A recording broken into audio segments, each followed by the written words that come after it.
What my next special guest, right? I'm just wondering, does he whistle the theme from Ghostbusters whenever he's sleeping, or does he ever sleep? He is a psychic investigator, a sort of paranormal activist for anybody that's seen the films. But TV's Northern Ireland's Greatest Haunts returns tomorrow night on TV. And it's all about the paranormal and the strange and the unexplained. But he, Andy Matthews, will explain all, won't you, Andy? I'll certainly try, Alan. So, this is the second time that you've come to Northern Ireland. You're no stranger to this part of the world, but there's lots of spooky goings on. Before we go any further, right, what is a psychic investigator and what does he do?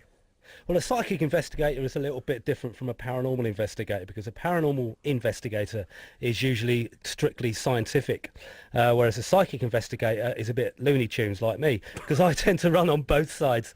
I trained as a medium for 2 years simply for research purposes alone and then incorporated that into my paranormal investigating. So basically I do two things. I'm sitting on the fence. I've got one leg over one side of belief and the other leg over the other side of, a little bit of doubt. So, whenever you enter a house or a castle or a place anywhere where there's supposed to be spirits, what are you armed with? There's bound to be some equipment that you go in with.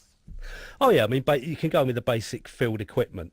We tend to not to use equipment such as EMF meters these days, simply because they're useless in modern day technology. In modern day houses, they can pick up anything from mobile phones through to television sets, all those sort of things.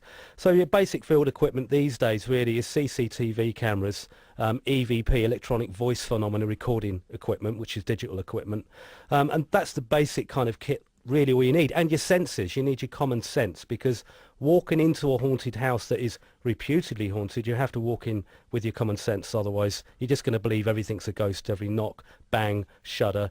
And most of the time, some of the places I've looked at, there is a simple explanation for it, but you do get those odd ones that really do blow your socks off. That's what I was sort of trying to work out because in the new series, there's one of the places you visit, and it's called Cuneen Ghost House. Now, Oh yeah. now, before you go in there, you're bound to be thinking, "Oh, right, it's called Cuneen Ghost House because." It's haunted. Yeah. So how do you sort of separate the sort of the reality with the history? Well, that particular place isn't obviously occupied anymore. It's a very, very old cottage dating back to the early part of the 20th century. And it's been abandoned, I think, since the 1960s. My first thoughts walking towards that place was, my God, it's so muddy and it's so cold. But you reach a certain point down that lane leading towards this old cottage where you can feel something that just is not nice. It is really awful. It made us feel a bit sick. It made some of the crew feel a bit ill. But you have to keep your feet firmly on the floor in the mud on this occasion, and go in there and try and look at the obvious explanations for it. But we couldn't find anything really there because there's nothing really to cause that kind of phenomena there. I mean, usually you get ultrasound or infrasound that can cause the brain to make up funny kind of images in your mind, and it can mess around with your senses. But this place is in the middle of Cuneen Forest, and there's nothing for miles around. But there was definitely some kind of presence there. You've got me going all strange already. So you have. It is. It's a strange thing. And you're going to Pren House in Londonderry, also Ardglass Yeah. Castle and Dobbins in Carrickfergus. Now, whenever you're there and you think to yourself, I feel something here, and I suppose there might be a preconceived thought there that you may think there's going to be something, but whenever everybody starts to notice it, do you think to yourself, right, time to pack up and get out of here, or what do you do? No, not at all. I mean, in the early days, I used to get very frightened, to be honest. I mean, we're dealing with things we don't understand. So you've got to go in with an air of respect and, don't think you can just go stomping around a haunted house believing you're untouchable, because you're not. You have to take into account that there are things possibly there that you don't understand.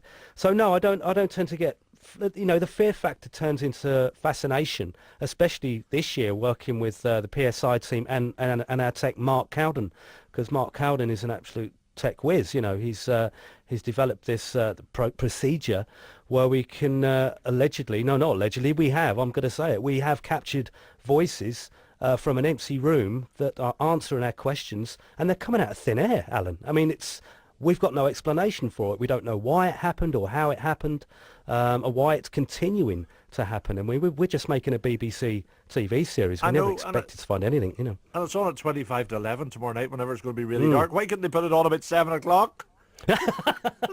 Well, yes, it's not a most haunted type program. Let's be honest. I mean, it's no running around in the dark. Although at Coonean we had to obviously film some night shoot there. But you know, it's an historical program first, a paranormal program second, and it brings together the history element and the mediumistic and the spiritual procedures that everybody involved in the paranormal has, you know, knows about.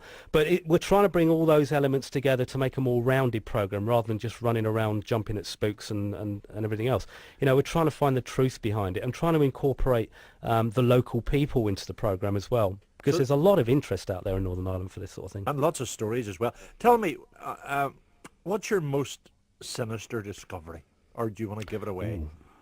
What, in this series? Yeah, or do you want to keep it a secret? No, I'll tell you. That's okay. Remind you, it's daytime radio.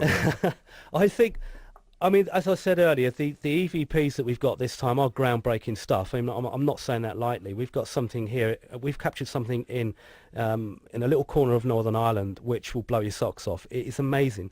Now, when you get these voices come through, you know, they're not just random symbols or grunts or groans. They are sentences from somebody. You can distinguish whether they're male, female, or a child. And when it becomes apparent that there's a child energy haunting a place, when you get your name called by a child, which I did, that really sent a shiver down my spine. And that happened at Ardglass. And you'll see that on the programme. Your name's being called.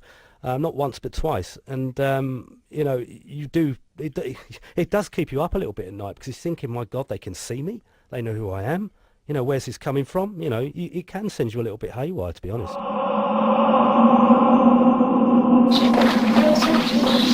It's whatever it is. It looks like it's manipulated to static. You're Andy. And there's bound to be a scientific explanation to all this, though, isn't there?